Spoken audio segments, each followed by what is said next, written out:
Video शुरू करने से पहले आप इस साउंड को ध्यान से सुनें।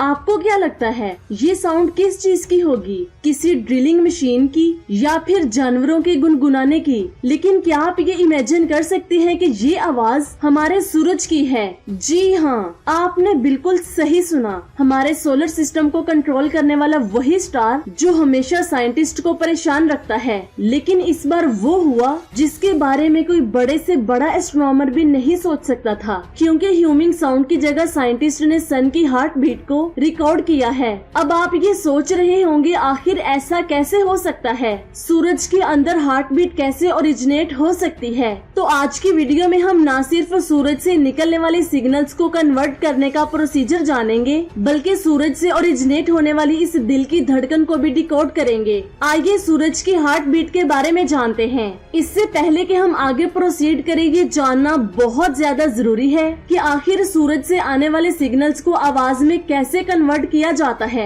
इस रिसर्च के दौरान हमें ऑफिशियली एलेक्स योंग की ये एक्सप्लेनेशन वीडियो मिली। ये उस वक्त नासा के हीलियोफिजिक्स साइंस डिवीजन के एसोसिएट डायरेक्टर थे। 26 जुलाई 2018 को पब्लिश की गई अपनी इस वीडियो में उन्होंने ये बताया कि जब भी किसी मटेरियल के अंदर पार्टिकल्स मूव करते हैं तो वो किसी न किसी तरह की वेव्स को रिलीज करते हैं। आमतौर पर पार्टिकल्स का मूव करना किसी भी चीज के टेम्परेचर से बहुत ज्यादा रिलेट करता है। फॉर एग्जाम्पल, अगर आप ठंडे और गर्म पानी को एक जगह पर रखेंगे तो ठंडे पानी में पार्टिकल्स इतनी तेजी से मूव नहीं करेंगे जितनी तेजी से गर्म पानी में करेंगे। अगर आप अभी भी नहीं समझे तो ये देखें, जब इनके अंदर थोड़ी सी इंक डाली गई तो ठंडे पानी में पार्टिकल्स की स्लो मूवमेंट की वजह से इंक नीचे चली गई, जबकि गर्म पानी में ये इंक पार्टिकल्स की वजह से फैल गई। जरा सोचिए, अगर गर्म पानी में इतना फर्क हो सकता है तो सूरज के अंदर क्या कुछ होता होगा, जिसकी वजह से सूरज के गर्म टेम्परेचर से क्रिएट होने वाली वाइब्रेशन जब वेव में तब्दील होती है तो साइंटिस्ट इन्हें रिकॉर्ड करने के बाद इनकी फ्रीक्वेंसीज को कंप्यूटर पे उनकी स्ट्रेंथ के हिसाब से एडजस्ट करने लगते हैं, और जैसे ही रिसीव्ड वेव का पैटर्न कन्वर्टेड साउंड से सिंक्रोनाइज हो जाता है तो फिर हमें इस तरह का साउंड सुनने को मिलता है। ये था सिग्नल्स को रिकॉर्ड करके उन्हें ऑडियो में कन्वर्ट करने का प्रोसेस। आइए अब बात करते हैं आखिर ये सब शुरू कैसे हुआ। 13 जुलाई 2017 में इस इंस्टीट्यूट में installed radio telescope expanded Owens Valley solar array, जिसे इयोप्सा भी कहा जाता है, इसमें एक सोलर सिग्नल को रिकॉर्ड किया गया। ये तो एक नॉर्मल बात थी, लेकिन जिस चीज ने साइंटिस्ट को ज्यादा परेशान किया वो था 10 सेकंड बाद सोलर सिग्नल का दोबारा आना और फिर 20 सेकंड बाद फिर से रिपीट होना, वो भी कुछ इस तरह की फ्रीक्वेंसीज के साथ। जब उस फ्रीक्वेंसी को पेपर पर उतारा गया तो कुछ इस तरह का पैटर्न बन रहा था जैसे ईसीजी में हार्ट बीट का होता है। ये चीज दो रीजंस की वजह से स्ट्रेंज थी। पहली तो थी फ्रीक्वेंट सोलर बर्स्ट, क्योंकि अगर सोलर फ्लेयर रिलीज होते भी हैं तो वो इतनी तेजी के साथ रिकॉर्ड नहीं किए जा सकते, और दूसरी रीजन सोलर सिग्नल में किसी भी तरह का कोई भी पैटर्न नहीं देखा जाता, क्योंकि सोलर फ्लेयर रिलीज करने में भी बहुत ज्यादा एनर्जी का आउटबर्स्ट होता है। इसकी एक और रीजन ये भी थी कि इसका पैटर्न इतना ज्यादा आयरॉनिक था कि सिग्नल में इतनी ज्यादा होमोजेनिटी नहीं देखी जाती। इस चीज ने साइंटिस्ट को परेशान कर दिया कि क्या सोलर फ्लेयर्स के अलावा भी कोई इग्नोर्ड फिनोमिना सूरज के अंदर प्रॉपर इंटरवल्स में होती रहती है, जिस पे उन्होंने अभी तक गौर ही नहीं किया। अभी कुछ वक्त गुजरा और कोविड की वजह से ये स्टडी डिले हो गई, लेकिन इसके बाद नानजिंग यूनिवर्सिटी के पीएचडी स्टूडेंट योनकोंग कुआ की एंट्री हुई। इन्होंने न सिर्फ पब्लिक डोमेन में रिलीज डेटा को इस्तेमाल करके सोलर फ्लेयर्स की कैटेगरी, सिग्नल्स का ओरिजिनेशन पॉइंट और ऐसी कुछ डिटेल्स फिगर आउट की, बल्कि इस हार्ट बीट से सिमिलर सिग्नल्स को डिकोड करने का सफर भी शुरू किया। उनका कहना था कि ये सिग्नल सूरज की सतह से तकरीबन 3106 माइल्स ऊपर से ओरिजिनेट हुए थे, वो भी एक सी क्लास सोलर फ्लेयर के दौरान। सोलर फ्लेयर्स की स्ट्रेंथ की बिना पर साइंटिस्ट सोलर फ्लेयर्स को अलग अलग कैटेगरीज में डिवाइड करते हैं, और इन 5 कैटेगरीज का नेम ये है।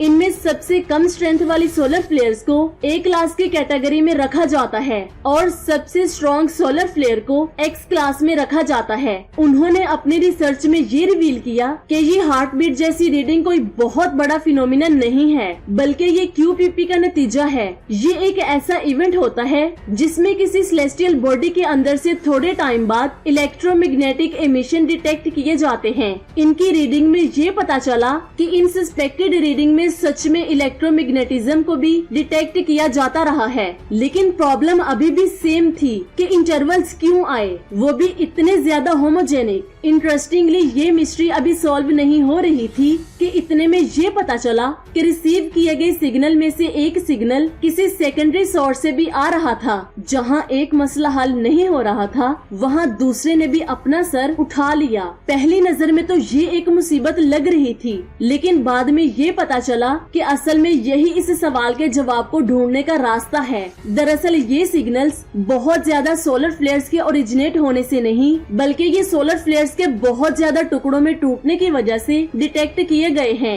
आइए अब ये समझते हैं कि आखिर ये कैसे हुआ। जब अलग अलग स्पेक्ट्रम में सिग्नल के ओरिजिनेशन पॉइंट को ऑब्जर्व किया गया तो ये देखा गया कि QPP पॉइंट के नीचे एक हीलियोस्फेरिक इलेक्ट्रिक करंट शीट मौजूद थी।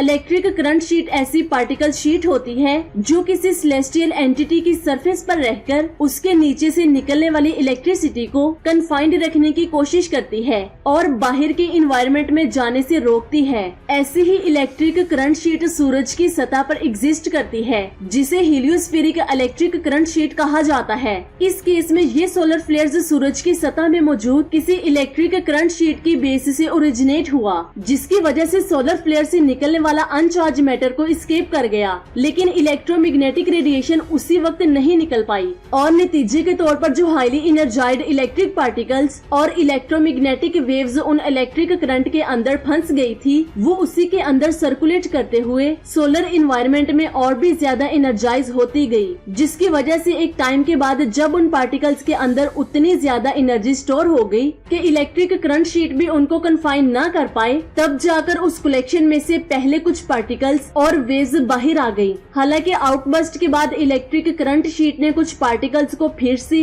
विद होल्ड कर दिया था, लेकिन जो एस्केप कर गए थे वो पूरे सोलर सिस्टम में फैल गए। बाकी बचने वाले पार्टिकल्स भी अब तक इतने ज्यादा एनर्जाइज हो गए थे कि करंट शीट भी उन्हें अपने अंदर नहीं रोक सकी। इसके बाद एक एक करके पुरानी सोलर फ्लेयर से ओरिजिनेट होने वाले पार्टिकल्स बाहर निकलकर सोलर सिस्टम में इंटर होने लगे। अब क्योंकि ये टुकड़ों टुकड़ों में करंट शीट की एनर्जी को डिफाई कर रहे थे, जिसकी वजह से ऐसे इंटरवल सिग्नल्स देखने को मिले, वरना ये भी बाकी रीडिंग्स की तरह एक नॉर्मल रीडिंग ही होती। रही बात सेकेंड सोर्स से ओरिजिनेट होने वाले सिग्नल की, जिसने इस मिस्ट्री को सुलझाने में बहुत अहम रोल प्ले किया, तो देखें हो सकता है कि उस सिग्नल के ओरिजिन वाले पार्टिकल्स शीट के किसी दूसरे हिस्से से एस्केप हुए हों, जिसकी वजह से उसका सोर्स पॉइंट अलग ऑब्जर्व किया जा रहा था। कभी कभी हमारी इतनी बड़ी कॉस्मोलॉजिकल प्रॉब्लम कई सालों के बाद माइनर सोल्यूशन से ही सॉल्व हो जाती है। क्या कभी किसी ने ये सोचा होगा कि 2017 में रिकॉर्ड किए गए शॉकिंग सिग्नल का 2023 में ब्रेक डाउन होगा? लेकिन क्या करें, हमारी यूनिवर्स है ही इतनी ज्यादा मिस्टीरियस, इसमें किसी भी वक्त कुछ भी हो सकता है।